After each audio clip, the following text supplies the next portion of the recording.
Hey there, I'm Nadya Okamoto. I'm 22 years old and a senior at Harvard College, currently doing Zoom University virtually and calling in from Princeton, New Jersey right now. So I'm the founder of Period, a nonprofit that I started when I was 16 years old, really inspired about just trying to do anything I could to end period poverty, break the stigma around menstruation, and mobilize young people to do both of those things. I'm also the author of the book Period Power, a manifesto for the menstrual movement, which came out in 2018, which is so crazy that it's 2 years ago already. And for the last few years, I've been on book and speaking tour pre-COVID and was chief brand officer at Juve Consulting, which is a Gen Z marketing agency. So I'm here to talk to you all about the Sustainable Development Goal about gender equality, which is my personal passion and something that I've really committed to as my life's work.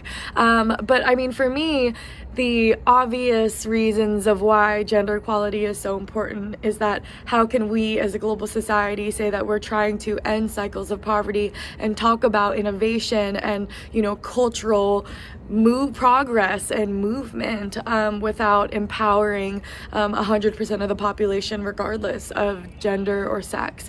And I think that this is especially something to be talking about as Generation Z, the generation born after 1996, given that one of our nicknames is the genderless generation, right? And so I think that this is truly a generation that is pushing back against gender and even race as social constructs and thinking about how we can really break down around the societal assumptions about what gender means for your role in society.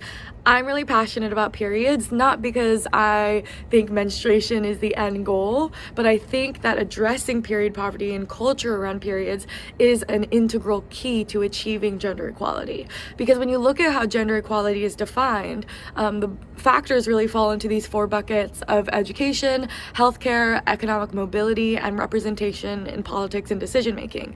And period poverty stands in the way of achieving all 4 of those things, right? Whether it be that a lack of access to period products is a leading cause of absenteeism, even in countries like the United States, all the way to, in many countries, people aren't allowed to go to school on their periods, and the similar barriers apply to barriers when it comes to the professional work world as well. And lastly, it's a matter of healthcare, and there are still so many questions around period-related pain that we have not answered yet, and there's a lack of education around it.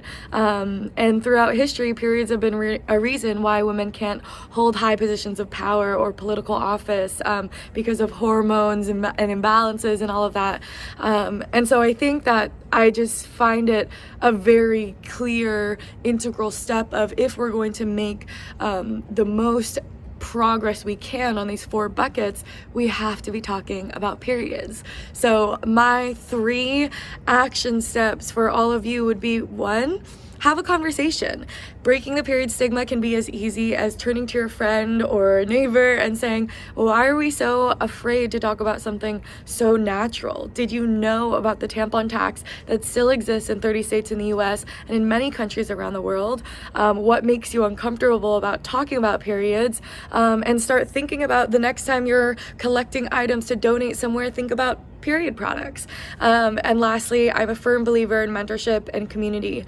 It's a huge part of why I've been able to do what I have done, and that's why I'm such a big fan of what you're doing at YOUTHTOPIA as well. So I'm at Nadya Okamoto on social media, and I really hope you consider me a part of your community now as well, and I hope to hear from you. Bye!